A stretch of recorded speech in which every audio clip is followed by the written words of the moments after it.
It is much easier to be outside and explain, but we cannot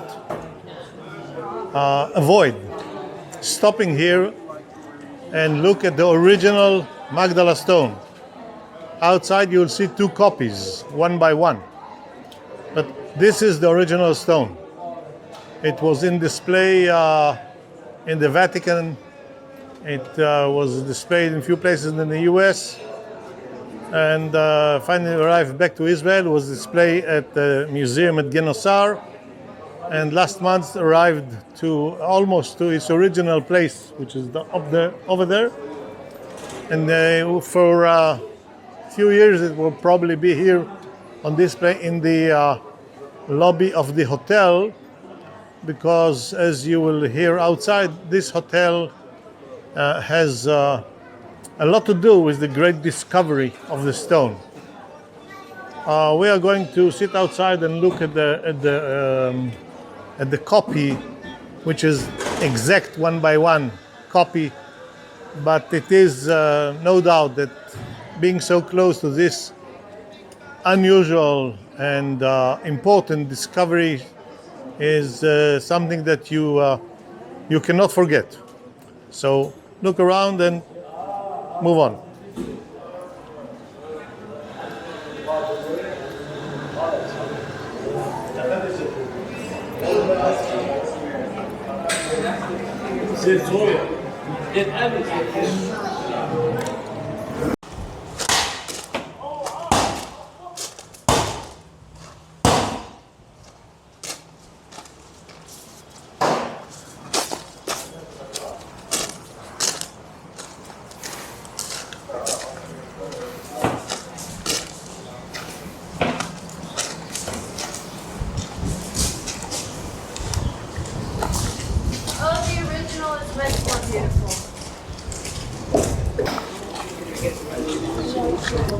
So we are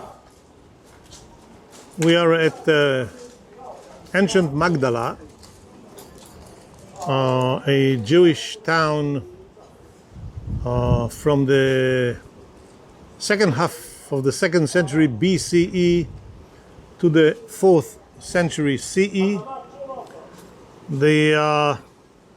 Probably before it was a Jewish town, it was a small village of fishermen in the Hellenistic period, non-Jewish population, because Galilee was not populated by Jews until the Hasmoneans conquered it or annexed it to their kingdom at the second half of the 2nd century BC. So there was a small non-Jewish village, fisherman village on the lake. And then after it was taken by the Hasmoneans, a Jewish village started to develop here. And during the Hasmonean reign, the Hasmonean dynasty, some of its kings decided to invest, royal investment, and to develop a port on the Sea of Galilee. And the port was discovered, but it is on the Franciscan side. The Franciscan side is where the big tree is over there. Not yet accessible, but there are plans to open it for the public, so people can walk this part of Magdala and that part of Magdala at the same time. In any case, the port was discovered, a dock with mooring stones to attach big boats that sailed the lake to the other side. This town probably continued to develop and to be an important site at the beginning of Herod Antipas, the son of Herod the Great, who inherited the Galilee and Transjordan from Herod the Great kingdom. But sorrowfully, Antipas decided to build his own capital. The first 20 years of his reign in the Galilee, his capital was at Sepphoris. But then he decided to build a new town, like every other client king in antiquity. He wanted to build his own town and named it after the emperor to whom he was a client. And Herod Antipas built Tiberias after the name of Tiberius. And when a new capital built by the authorities is built 5 kilometers away from here, of course, Magdala place is going down. It continues to exist, but it was not as important as it was before because the capital now moved to the south. Until then, Magdala was, let's say, the Hasmonean capital of eastern Galilee and Sepphoris of the western Galilee. When Tiberias was built, Sepphoris and Tiberias were the capitals of Galilee for hundreds of years. But Herod Antipas' palace was in Tiberias. The town continued to exist. In the 1st century CE, it took part in the Great Revolt against the Romans, the first Jewish revolt. The war in Israel, in Palestine, in Judea, started with the battle of Jotapata, Yodfat. This was the first battle between Jews and Romans in the war. And the war continued after Sepphoris was taken with no battle, surrendered to the Romans. Tiberias surrendered to the Romans. And the Zealots who were living in Tiberias escaped from the city and went to Magdala, the town, the city of Tiberias, just surrendered to the Romans. And the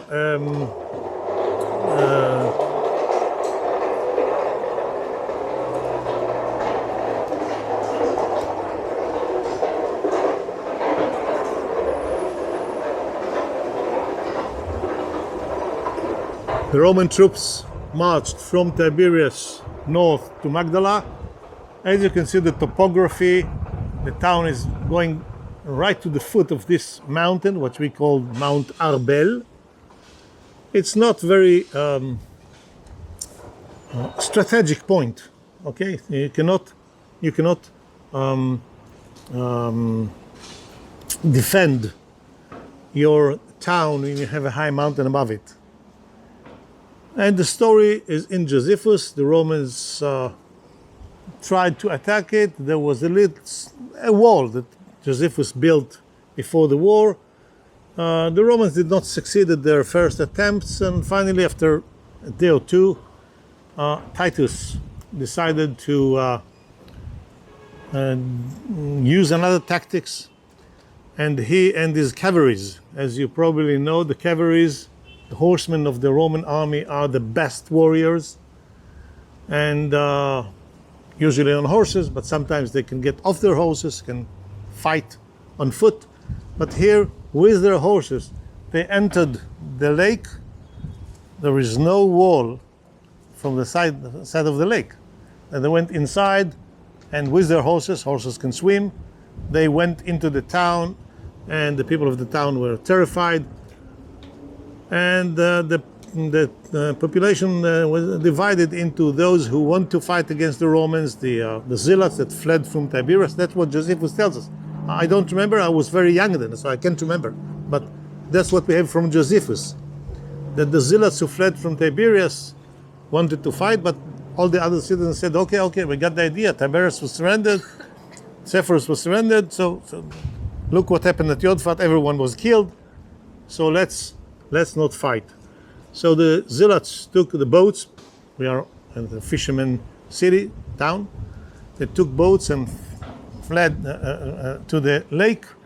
The Romans took boats as well and built rafts and chased them and killed them on the water, as Josephus said, until the Kinneret became red from their blood. This was the end of the war on Magdala, but the town continued to live, not like Yodfat or Gamala, which were defeated after heavy battle, destroyed and people were massacred. Here, there was no fight in the town. People gave up and gave the town to the Romans. The zealots were killed on the water. Therefore, Magdala continued to exist, and we have her name again and again and again in the Jewish sources. Until the 4th century, until probably the earthquake of 363, one of the biggest earthquakes in antiquities, and after this the town was abandoned. In the Byzantine period, 5th, 6th century, a monastery was built over the ruins, probably like at El Araj. There was a memory of tradition of the house of Maria of Magdala. And here we come to the story of Maria. Nowhere in the New Testament it says that Maria came from Magdala. Nowhere. But her name is Maria Magdalena. And therefore, most scholars agree that this is a name of a person who come from this and this city. And we have it a lot. Right in here, we have a rabbi who's called Nitai HaArbeli, Nitai of Arbel. Not necessarily from this Arbel, maybe another Arbel, but it's very common that people are called or having nicknames over the place they came from. And therefore, most scholars agree that Maria came from Magdala. And as she was an important part of Jesus' followers, the traditions of her and her place in the life of this group that followed Jesus became very important. So in the Byzantine period, a monastery and a church probably dedicated to its to her house, according to traditions, the same as we suggest for our church that this is the church or the house of Peter and Andrew. The same happened here. And the monastery was abandoned, like ours, in the early Islamic period. And since there, after years of neglection, a small Arab village grew up here by the name of Majadal, keeping the ancient name of the site. So the site was known in our modern times since the 19th century, 20th century as the ancient site of Magdala.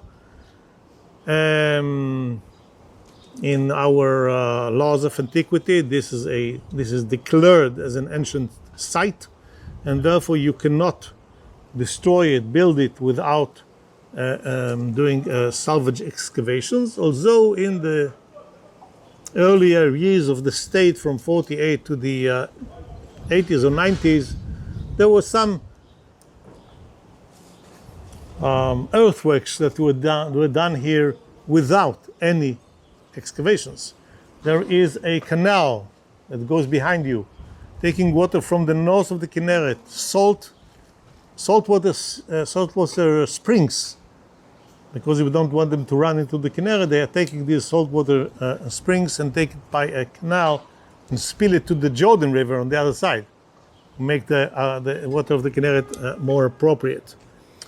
They dug this without any excavations and going through the city. The road was built here, no excavations. There are some beaches here with houses that were not checked. And in the beginning of the 20th century, a Christian Catholic group, the Legionaries of Christ from Mexico, wanted to build somewhere around the lake a hotel for pilgrims. There is a problem for pilgrims here in the north, around the Sea of Galilee, as there are no appropriate hotels for people who don't want to have just a vacation. And all the other hotels around the Sea of Galilee are full of noisy Israelis with their kids, children, jumping in and out the swimming pool, shouting. And there's always someone who's a megaphone said, "All of you, you are not jumping to the right, and you jump to the left, let's dance, this and this." This is not a place for pilgrims who came here maybe to rest at the end of the day, but with strong belief. Therefore, they were looking for a place for a pilgrim hotel. And they were looking for places. Now in Israel, 97% of the land belongs to the state. Very, very small pieces of the land belongs to privates. Arabs in Arab villages or towns, and very few Jewish settlements that settled here before the independence. At the time of the Turkish ruling or the British Mandate, when these settlements settled, they bought the land. So it's theirs.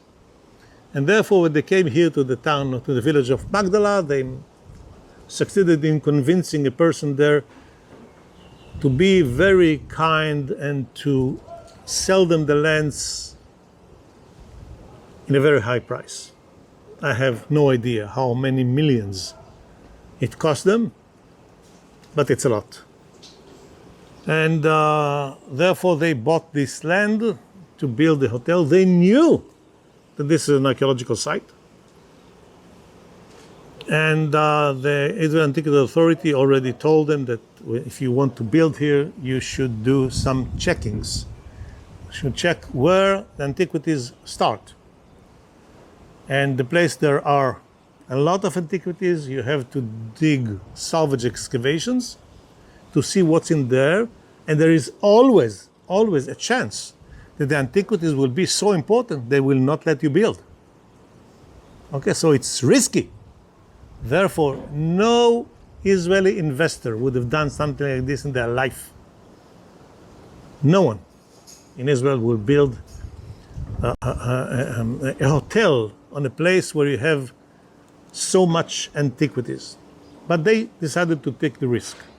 So the diggers, the tractors came and started to cut trenches along the valley here from the beginning of the property from the north, going south, until they met the first structure of antiquity right on this spot. So everywhere there was enough space to build a hotel because there were no antiquities there. But they had to change the plans because the antiquities were discovered right from this point. They had to change the plans that they wanted for the hotel. Therefore, the hotel is built at the very edge of the antiquities. And even then, salvage excavations were made to let them know what is the importance of the site and where to push their constructions to the north. And again, if it was an Israeli investor, it was still an agricultural land. And you were not sitting here in front of this stone and you will not see what you're going to see. But because the person, the person who was responsible for the project from the Legionaries of Christ, Father Juan Solana, he was a man of vision. Seriously. That's something so rare in our modern Jewish state. And he, of course, was on his board. It's not on him. He said, let's dig it. That's Magdala. That's the town of Maria. If we'll have antiquities here, we'll be part of our pilgrim hotel. People will come here, will stay here. The same place Jesus stayed with as a guest in Maria's house. Okay, that's a way of thinking, but that's cost a lot of money. And they started to build a hotel on the spots where it was allowed. At the same time, started to finance the archaeological excavation. In Israel, the Antiquities law says that if you want to dig, if you want to build in a place of antiquities, you have to pay for the excavations. The state has no money to dig it for you and to say, okay, now it's free, you can go. So they financed the excavations for some years. It was more millions. I don't know how many. And but that's, of course, made the place known in the entire world, especially of the world of Christians. I will come back to the story of the excavations again, but They opened the hotel happily 2 months before the virus and were hit by the corona. They were already owned millions, and they already got millions from the Ministry of Tourism in Israel to build the hotel and to open it. And they were very late in doing it because of the excavations. And the Ministry of Tourism said, if you're not going to open it, we're going to get the money back. So they were under heavy pressure, and then came the corona, and for 2 years they didn't work. But it's recovering. It's recovering, as you can see. So the first building that the bulldozer discovered is the synagogue. I was excavating at Yodfat for 7 years. I didn't come to dig Yodfat to find the synagogue, but when we discovered the town and we succeeded in suggesting strongly or identifying it as Yodfat, we hoped to find the synagogue for 7 seasons, but we didn't. At Gamla, the excavator, Shmayahu Gutman, the first season he discovered the synagogue. But not everyone is lucky. As I call it in archaeology, and that's good for you after the first day, archaeology is bingo. You hit it or you don't. We are digging 1% of the site. Not necessarily you'll find the synagogue in the 1% you are digging. Here, the first building that they dug is a synagogue. That's lucky. I'm not a jealous person, but this time I was a little bit jealous. And this is a first century synagogue. It was abandoned probably just before the war in 67. It is a neighborhood synagogue, belongs to that neighborhood in front of you. 3 months ago, another synagogue was found on the other side of the road. It belongs to that neighborhood. And as I told Mark, I assume that if there were many groups like the Legionaries of Christ ready to invest millions of shekel in Israeli archaeology and uncovering the entire town, we'll find more synagogues.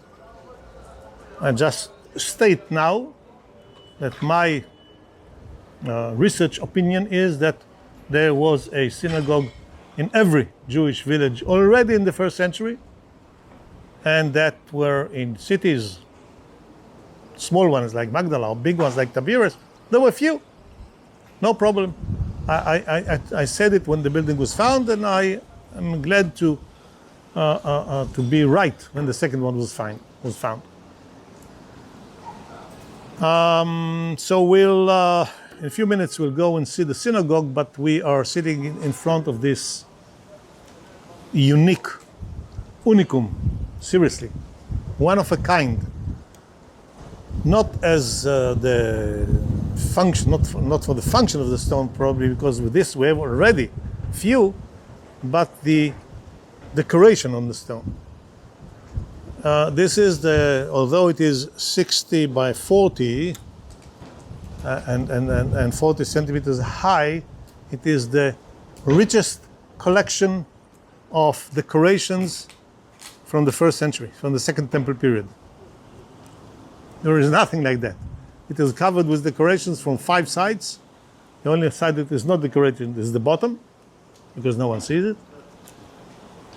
And the discussion that goes since 2009 until today is what is the meaning of this decoration and what are the decorations. I have my own opinion. I published it. Those of you who know or read it, and if not, you're always invited to read it. I was lucky to decide to start the research of this stone by myself. I was not part of the team who excavated here, and as a matter of fact, without going to any details, At this time, 2009, I was persona non grata in the world of Israel Antiquities Authority. I was not allowed to go to any of their excavations. This is one of them. So I never saw the original stone in place. I only saw the copies, the copy in Jerusalem. But that's one by one copy, and I saw, of course, all the publications of on the internet, in movies, in photos, and discussions, and as it was on the web already, and people, even scholars, started to discuss what it is, what it means, what so on. I said, I'm free now to go and research it by my own, because it's not my find. I didn't find it in my dig, but as it was published to the public, I'm allowed to do it. So I started. It took me a few months, and I think that I succeeded in breaking the code. I convinced myself that I'm right. My wife also agreed. That's enough for me now. If you will agree, that's great. If Stephen will agree, it will be great. But I think that most of the world now agree with the identification, although there are some suggesting that this decoration here is not what I said this, but something else. Generally speaking, this is, to my opinion, and I was the first one to publish it, this is a description,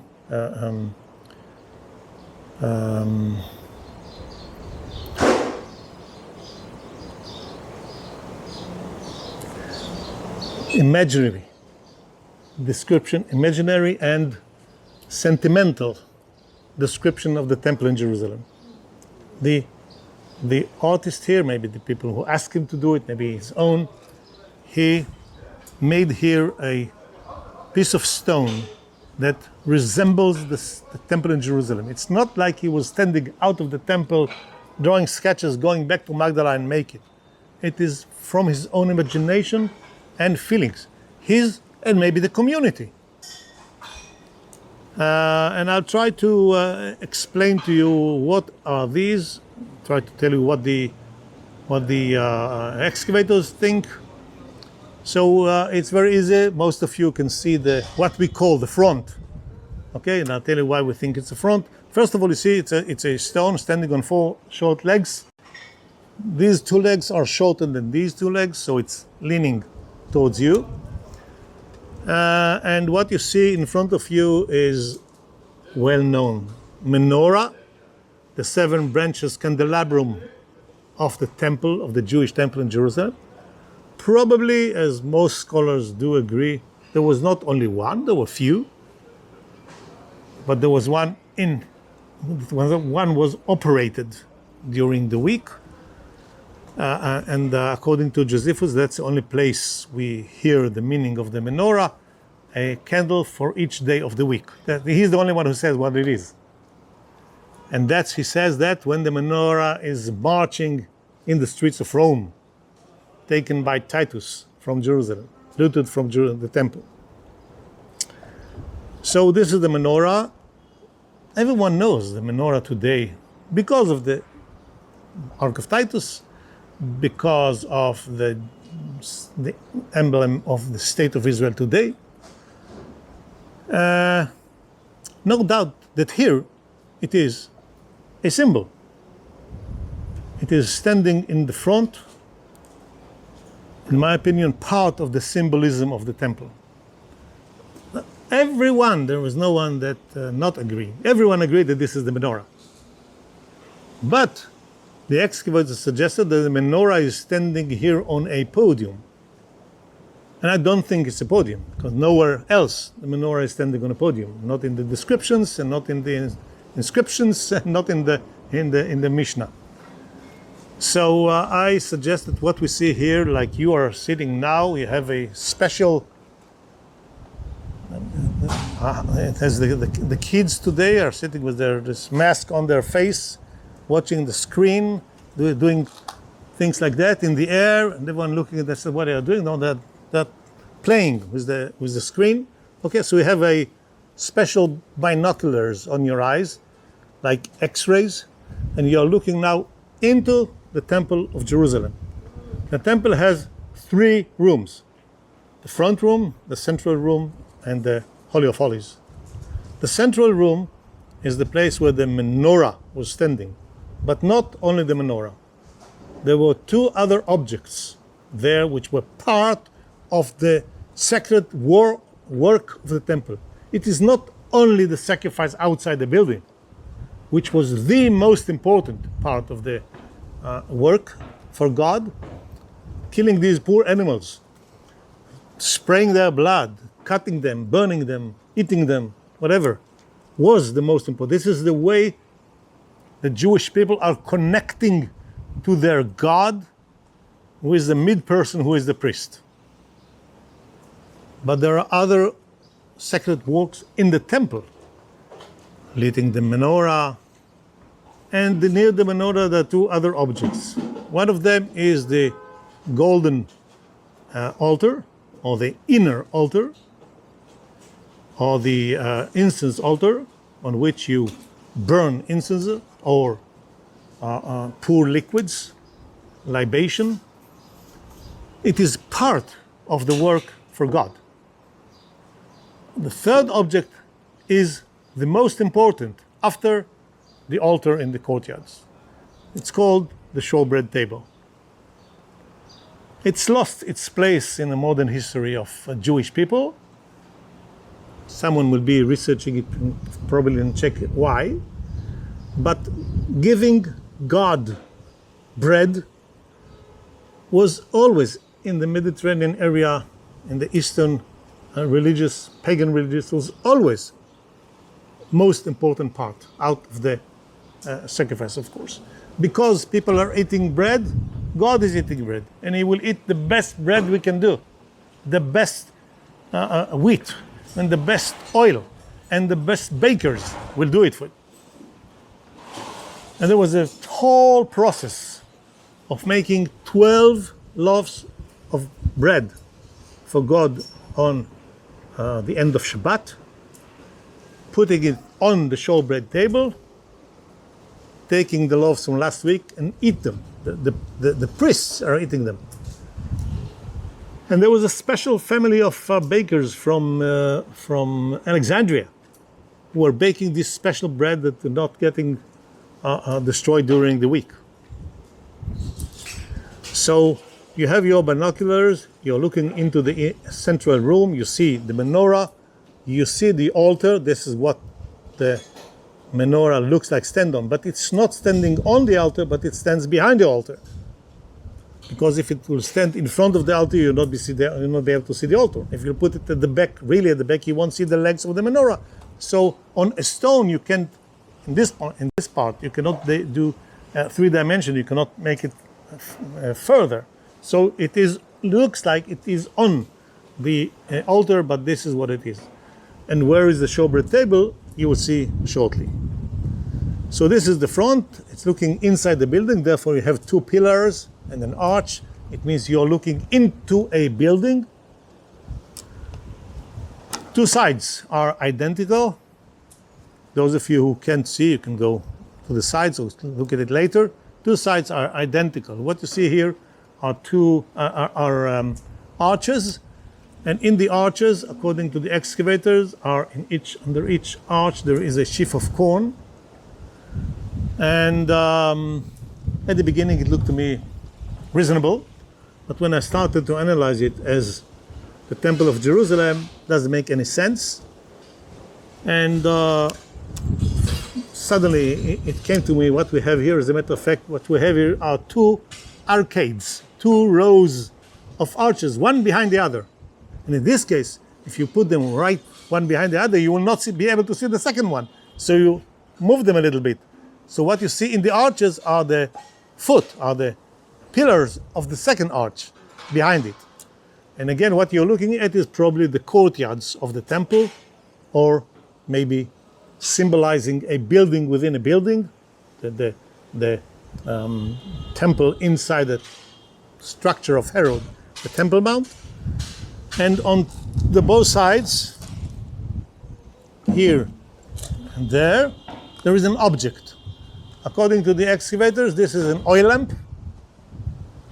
Again, at the beginning, I because it looks like an oil lamp. I agreed, but then when I analyzed it, I said there's no reason to hang an oil lamp from the arch.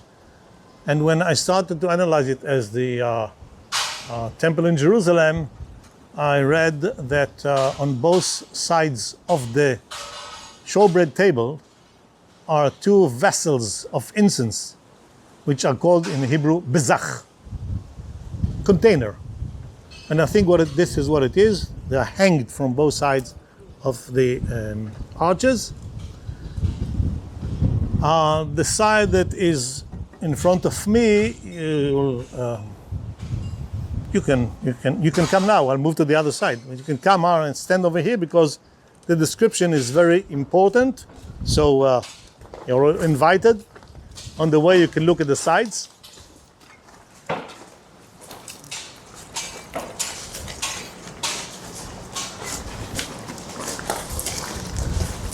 It was suggested by the excavators that what you see here are two rosettes, flowers, but that's immediately was not, doesn't look to me right, because this is not the way rosettes are made. If you want to know how rosettes are made, you will look over here later and you'll see a rosette. These are not rosettes. And then I realized that if you look carefully on these rosettes, you can see that they are not identical. There's one with a protruding boss in the center, and there's one with a hole in the center. And that's not by chance. It means something. When I started to build my own story of the temple in Jerusalem, and we have here the inner temple, the inner room, I said these are not rosettes, these are wheels of a chariot. And immediately I jumped to read Daniel or Enoch, and there are many other biblical and non-biblical stories about the chariot of God. The Jewish God is riding a chariot like all other gods in the ancient world. And you can find it in every place. As I said, the book of Daniel has a great description, and book of Enoch. God is seated. There is a description of God. He is seated, an old man with white hair and white beard, dressed in white, sitting on a chair, and there are wheels on a chariot, and there are wheels and there are flames of fire coming out below the wheels. You see them. Each wheel has 6 spokes. Under each wheel, there are 6 flames, these triangles. And what you see here is with your own binoculars. Zach put his binoculars on now, he can see. You're looking into the Holy of Holies of the temple. What was in the Holy of Holies of the temple? What was there? The Ark of Covenant, but in the first temple. What was in the second? Rien de tout, as the French says. Nothing. It was taken by the Babylonians. So there was nothing there. By the way, it was not only the ark there. There were other 2 objects in the ark. What was in the ark? The tablets. Not only the tablets, the new ones that Moses did, but also the old one, broken, were in the ark. There was also the staff of Aaron and the jar of the manna. That's what the Mishnah says, so what I can do.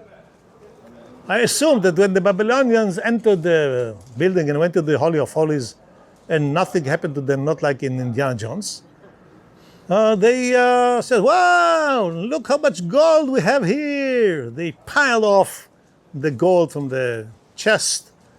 They opened it to find more gold. They found broken stones there. And the staff of Aaron, they didn't know what it is. And the box of manna, they didn't know what it is. They took the gold and threw the ark to the fire. And that's the end. It's not in Ethiopia and not in the desert and not here and there. It's gone. So in the second temple, the Holy of Holies was empty. Not completely empty. There was something there, which is the Spirit of God. Shekhinah in Hebrew. The Shekhinah was there. How do we know? Because the high priest was going there once a year on Yom Kippur. It was so holy. It was so danger that the high priest was tied with a rope for the outside, because if something happened to him and it doesn't come out, like stroke, for example, it's happened before people realize what strokes are, or the heart attack. No one can go inside and take him. So he was tied with a rope. Half an hour went by, he's not coming out, you pull him out. It was so sacred that there was nothing there, because this is the place where you meet God. So how you can display it on a stone? Here we have the menorah, the showbread table, jars, whatever.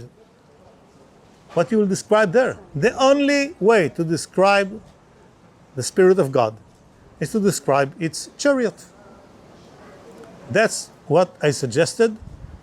And in this case, I think that not all, but many scholars do agree with this identification and the identification of the stone as representing the temple. The upper part is more problematic. And I analyze it according to what I see around it and according to the suggestion that this is a representation of the temple. What we have in the center is a big rosette. 6 petals in the center and 6 petals around. 12 again. 12 spokes, 12 flames, 12 petals, 12 months, 12 zodiac symbols, 12 stones on the clothes of the high priest. A lot of 12s in Judaism. And circles in the ancient world, not only in Judaism, circles symbolizes heaven. You know, it's hard for us to know why, because since we are 4 years old, they teach us that the world is round, which of course is stupid, because you can see that the world is flat, and when you look around, you see a circle. Therefore, for the antiquities, people in antiquities, circle means heaven. Never mind what kind of circle it is. So this is a circle with 12 objects, and they can symbolize, the 12 months, the 12 tribes, whatever you want. I think it symbolizes heaven. It's a connection to heaven.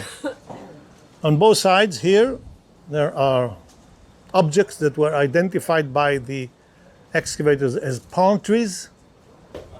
And although it looks a little bit like palm trees, and you can see here palm trees, there are some differences here that convinced me that these are not palm trees. You're looking from the other direction, from here. The shaft and the palms. And I suggested carefully, this is a weak part of my suggestion, that these are the rakes, to rake the ash from the altar. You have to remember that the main altar of the temple in the courtyard is a big one, and hundreds of animals were fired every day, and the priests have to clean, rake all the bones, burned bones and ash, and this is holy ash. You don't just like take it with some trucks and take it away. There was a specific place to pour these ashes, and everything that touches these remains are sacred. So I suggest that these are the rakes. They appear in the Bible and the Mishnah. And among the palm trees and the rosette, there are 12 mysterious objects. I always hate the word mysterious, because it's something very good for TV shows. The mysteries of the Bible. And then the speaker says, every 3 sentences, and this is a mystery, and this is the mystery, and this is how I solve the mystery. So it's not mysterious. The people were doing it. Okay, they knew exactly what they are doing. They meant to do it. The only problem is that we don't know what they were trying to do, because there is some kind of disconnection between them and us. Someday, I hope it will be, as far as possible, I'll meet them. And I'll ask them, what the hell are you doing on this stone? And they will say, you don't understand. This is a representation of the temple. So I was right. But when they'll tell it to me, I will not be able to write articles.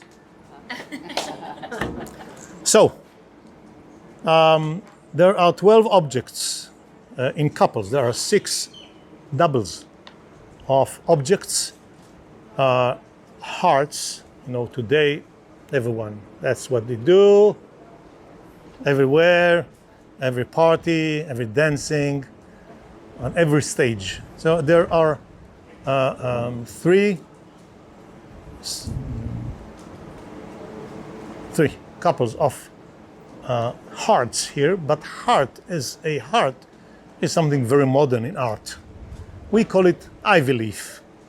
Okay, so there are 3 couples of ivy leaves: 2 big, 2 medium, 2 small, and there are other 3 couples of squarish objects surround it.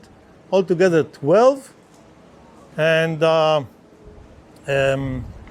I suggested that what we have here are the representations of the bread on the showbread table, the sacred bread.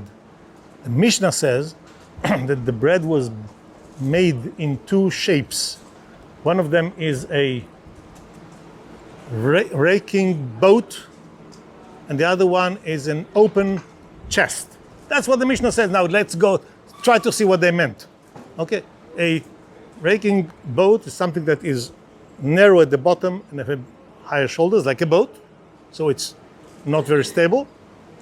And the open box is an open box. So I think that what we have here, 6 of them are have a narrow bottom and larger shoulders, and 6 of them are squarish. So this is the showbread table. We have the menorah, we have the altar, we have the showbread table, we have the Holy of Holies, and if you look at the corners, 4 corners, you see that there are areas which are not decorated. And as a matter of fact, you can very clearly see that there was something circled that was broken. And I suggested that there were 4 legs here, rising up, made maybe from the same stone, or up to here, dead wooden ones, that carried a table on top of it. And this was, the stone, was the base for a Torah reading table. And here we come to the story, an interesting story that was not discussed enough until this stone was discovered, how the Torah was read in the synagogue. We have one good example, come from the New Testament.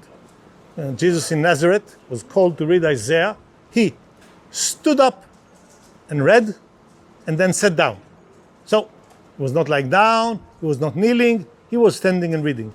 Now, it's not very easy to have the scroll in your hand, stand and read and turn it to read.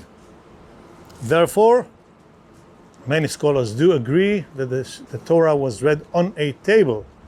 And this is the base of this table representing the temple.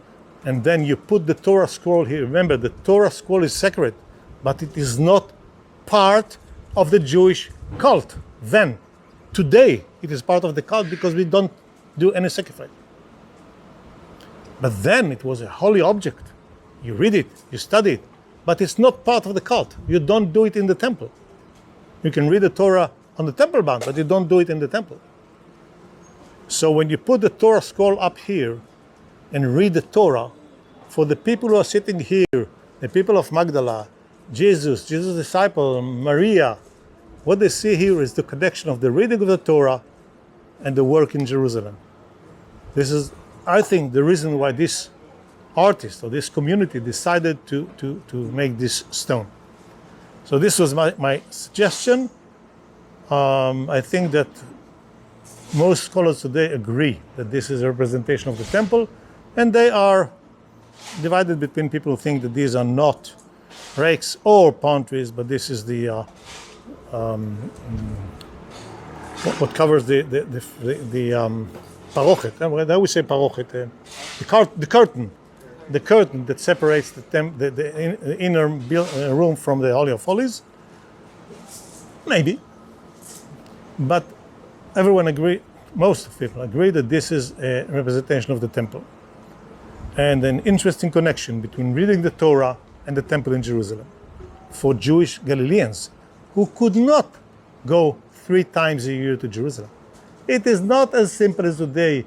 You take bus number 921 and you drive for 2 hours and you're in the Temple Mount. No, that's more than a week hiking. And there are wild animals on the way. And there are Samaritans who are throwing Molotov bottles on your head. And yes, it's dangerous. Not everyone could do it. Jesus' family did it. Okay, but not everyone could do it. And therefore, sitting here in the synagogue on Shabbat, listening for the Torah reading, and your hearts are full of love to the temple in Jerusalem and to God in Jerusalem. That's what I think the goal of this stone. So after I published my article and in lectures I did, people asked me, so why there's only one?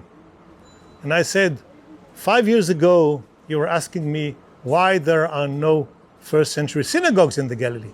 And I said, it's a question of bingo. It's a question of luck, archaeological luck. Now we have one. Now you're asking me why this stone is alone. You will have more. 3 years later, another one was found. Not decorated like this, but standing on 4 legs, almost the same size, not 4 legs, but maybe central leg. It was found in a synagogue 5 kilometers to the north. Okay? And after this article was published, and when I suggested that the other one is also standing a base for a Torah reading table, 3 more were discovered in already excavated synagogues, reused as building stones in the Golan Heights. So I think that most of them were made of wood, and therefore they probably were very beautiful, even more beautiful than this one, but they did not survive. This one was made on stone. By the way, I think it was completely colored. It was beautiful color, and not piece of stone was seen. All gold and red and blue and green. That's the story of the stone. If you have any questions before we move to the synagogue. Yeah. So why are the legs different lengths? Why are the legs different lengths? Okay. I have a solution. If I'll be right, I'll always be happy. When you put the Torah scroll and it is flat, it's less easier than to read it when it's leaning. Okay, so I think that the table was leaning the same angle as the stone. That's what it is. People suggested it maybe it was for sacrifice and blood was running on. Completely nonsense. How do you interpret where it was found in the synagogue? Actually, it was found in the center. Almost. As we'll see immediately, the synagogue was probably under renovation. So we don't know if this is the original location, but I have no doubt that it was in the center. I have no doubt. And it was what? In the center of the synagogue. So what would be the significance of that? The significance is that, first of all, everyone will hear the Torah reading very well. Second, everyone could see the representation of the temple from all around. Okay, so let's see the synagogue. What they're suggesting it is. I have my suggestion, I don't know what they say. Okay. There is not yet a final report, as you know. So I don't know what they think. I'll tell you what I think. So let's see the arrangements of this building. We don't know yet where was the main entrance. Do you hear me in the back there? We don't know where was the main entrance. You can see that the excavators reconstructed the entrance in the west, but it's out of the line that they made because this was found in situ. It's all reconstruction. So maybe it was in the west, maybe it was in the south. In any case, you enter into an elongated room that has a row of benches around the walls, standing on pillars, and a row of benches in the center. In the center of the center, there is a white stone. Everything else is basalt. But in the center of centers, there is a white stone, like the Magdala Stone, surrounded by wall. So it has a specific position and a specific goal. It has two grooves on it. In my opinion, this is the base for a Torah reading table. The grooves are places to put wooden boards and another board on top, and that's a simple Torah reading base, reading table base. Because this is, and here I do agree to the suggestion of the excavators, that the room is a study room. We do know from an inscription that was discovered in Jerusalem at the beginning of the 20th century, in the 20s. It's called the Theodotos Inscription, which says that the synagogue was built for reading the Torah and studying the law. Reading the Torah and studying the law, that was the goal of synagogue when the temple was standing. It changed after that. But this was the goal of the synagogue. So when the entire assembly is coming, all this neighborhood is coming, there are 200 people here. They're sitting in the big hall and reading the Torah from this beautiful table. And where it's only studying, people who are studying, not listening to the reading. That's different, okay? There are less people that are sitting here and reading from the Torah on this table. Another stone, exactly like this, is over there in the corner. So that could be another Torah reading table in another position, in another part of the day, another part of the week, or maybe a reused stone. But these two, in my opinion, are also basis for a table.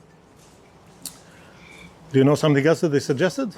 Yeah, they're suggesting again, like what she suggested about this, that it Arena, to put the box. No, that it was they would kneel, and the grooves were where you would put one part of the Torah and then stretch it across and put the other. Excuse me, I'm not usually doing it. No, I'm not usually doing it. I think this is complete nonsense. The other suggestion that was made by Professor Rina Talgam, and she is the one who is going to publish the synagogue and the stones, she suggests something similar to mine, but she suggests that, as we read in the Mishnah, the Torah was in a box. It was not in an ark like it is today. It is in a box. So you take the box out of the decorated room over there, you bring it to the praying hall, you put it on this stone so it will not be on the ground, you take the Torah scrolls and read them on the box. So instead of a table, as Asha said, she suggests that the box itself was the reading table. I think it's not as good as mine, not because I said so, but mainly because if you put the box on this, you cover the decorations. Well, my idea, when my suggestion, you look through the legs, you see it all the time. So that's the other suggestion for these stones and all the other stones that were discovered in synagogues. I completely disagree with the suggestion of kneeling. Impossible. Try to think about this 80 years old reader kneeling for half an hour and trying to stand back. Nowhere it mentions that they were kneeling. Nowhere. Right, you always read standing.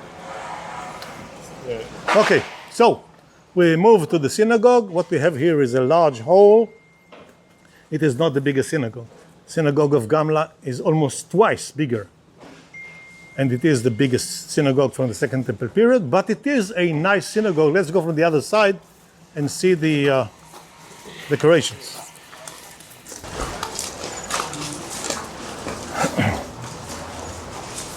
So this synagogue is although it is not the biggest, but it is the most decorated one from the Second Temple period. It had a mosaic floor, 3 colors, black, white, and red. What is left is the eastern side. We don't know if it was on a way of building or on a way of redecorating it. In any case, that's what we have. And a decoration, a geometric decoration, and a rosette. Here is a rosette. This is how rosettes look like. And everything else was plastered and frescoed. All the walls and all the pillars were frescoed in colors. And you can see the colors in this little room over there, which could be all the room that they kept the box or the entrance. In colors, in panels, like in the temples of Herod at Masada, Herodium, and other places. So it is small but rich. And the synagogue was built somewhere around the 820s of the first century CE and was abandoned in 66. We are almost sure that it was abandoned because of the war, because this is the only building who comes out from the line of the buildings of the town. This is the only building on this front.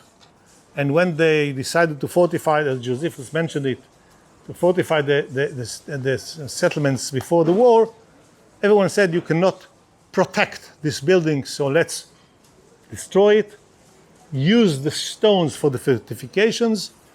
And what they did is they covered the stone. They didn't took it inside. They covered it. It was found in a way covered with a heap of soil. That's maybe the reason why they broke down the legs, if there were legs, is my suggestion. But it was covered in a hope to come back to rebuild it. I'll try to show you what strengthened this idea. So this is about the synagogue. Questions? So, yeah, 20. That's the coins that were found below, hinting for the date of the 20s. That's exactly the time of Jesus here. So, if you want, people want to use their feelings and their imagination. No reason not to believe that Jesus and Maria visited here. It is not the only one. Once we have only the one, I said, oh, there's no doubt over here. And now we have another one. Okay? I can't tell you which one they liked the best. And I don't know in which neighborhood Maria lived. But for believers, you're allowed to feel the feelings that maybe Jesus was sitting here. So where it's cut out right here, What? where it's cut out here, Yeah. and on that side. Yeah, that's the excavations of the archaeologists to dig below the floors, as you will do in your 2 weeks here. We are digging below the floors to get the date of the building. So did they find a mikveh, or did they just use In the synagogue? Or did they just use the Sea of Galilee? No. We'll see. We'll talk about mikvah shortly, but there is no mikveh in a synagogue. Right. Never. No, but outside of it. Outside, we have some. Okay.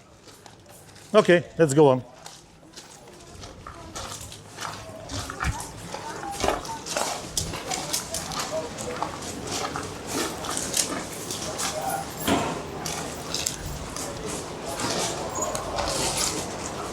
I'm trying to avoid the sun as much as I can, because I think you had a lot today. Okay, so I'm trying to avoid it.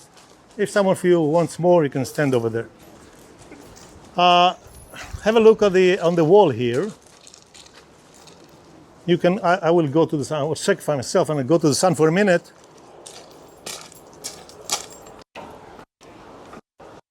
There is an entrance here. Between this stone and this stone, there is an entrance, but it's blocked. And so it goes all the way. There were shops here. There's a street. There were shops open to the streets, and at some point they were blocked. The excavator's suggestion that it became part of the wall, of the walling system of the town. And if you look to the end over there, you'll see a block made of pillars. The pillars, the white ones, also some of the black ones, are covered with frescoes, the same one like in the synagogue. So we know that they were taken from the synagogue and were used to block the road there. And that's probably what happened here. They abandoned the synagogue, used the stones. They asked permission from God to use the synagogue and to build a fortification to win the war against the Romans. Questions? Because now we're going to leave to the sun and to the town itself. Yeah. Yeah, how many, the population size? That's hard to tell because we did not excavate the entire city. But as with the mountains go close to the city, there's no more space for a city.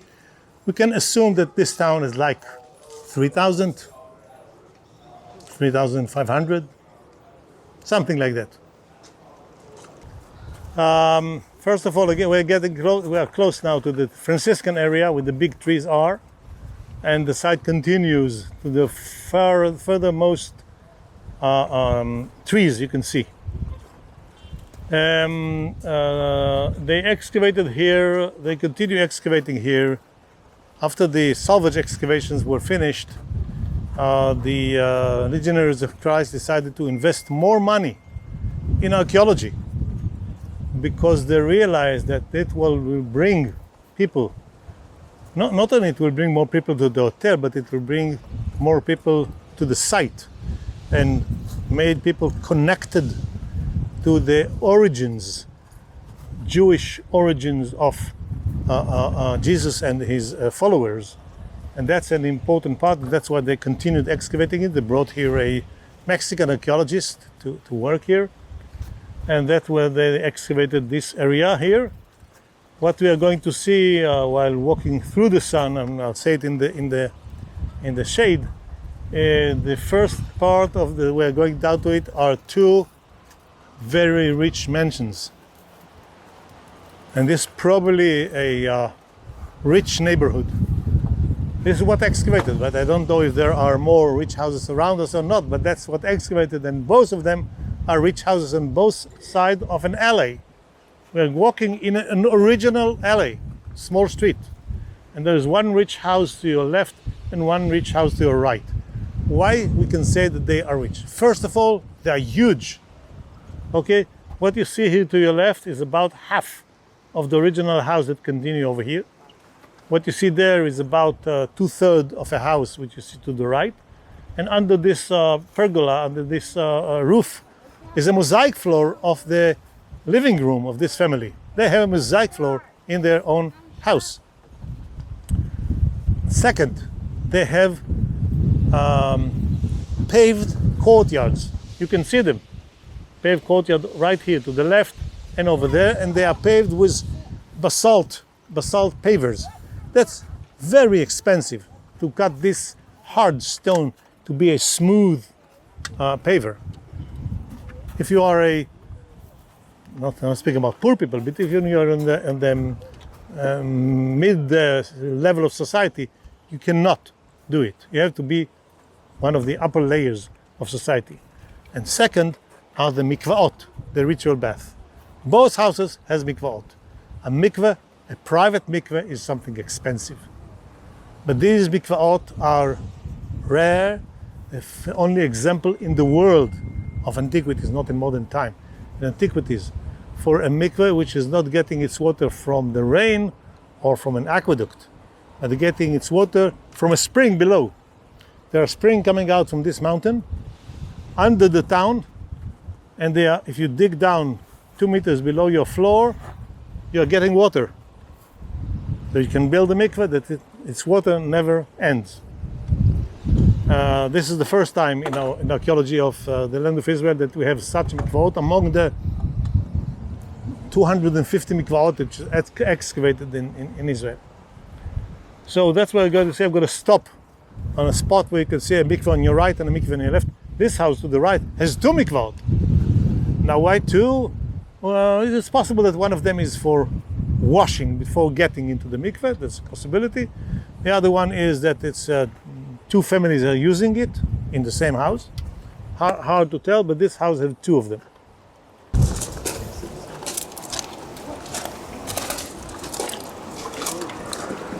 So it would have been filled by the spring. Sorry? Would have been filled by the spring. This, Yeah. it is still full. We are at the end of July. Wow. And in the winter, the water are going out from here. So a mikveh to your left and 2 mikvahot to your right, part of these rich houses. We call the living rooms of rich houses, we call them triclinium. triclinium. That's a place where there are sofas and guests are coming and sitting around and bringing food and enjoying life. So this is a rich house. Beautifully paved courtyards, 2 mikvaot, and a mosaic floor. Now you turn around and look at this neighborhood. Can you see the differences? Poorhouse. Not poor, not poor. But this is narrow walls. Narrow walls means no second floor. No floors, no pavers, mud floors. No frescoes, no mikvaot, no mosaics. This is a regular, normal house of the mid-class society of Second Temple. They were poor as well. We read about them in the New Testament and in Josephus. Josephus said that in Tiberias, before the war, there was the party of the poor and the sailors. Okay, so they were poor people, no doubt. But I can't call these people poor. They are middle class. Okay? So that's what we have at the excavations of the town. There are few more areas, but it's all the same. In the Franciscan area, they excavated the central civic center with a bathhouse and more, but that's not accessible for us. Moti, what's the outline of the house? We can't tell. I can't tell because the publication is not out yet. We know what is the size of a house if we have an entrance and it enters another room and it enters another room and enters another room, and that's it. So all the rooms which are surrounded by a wall are a house. Here I can't tell, but we do know there is a street here and a street there, and these are domestic area with small houses.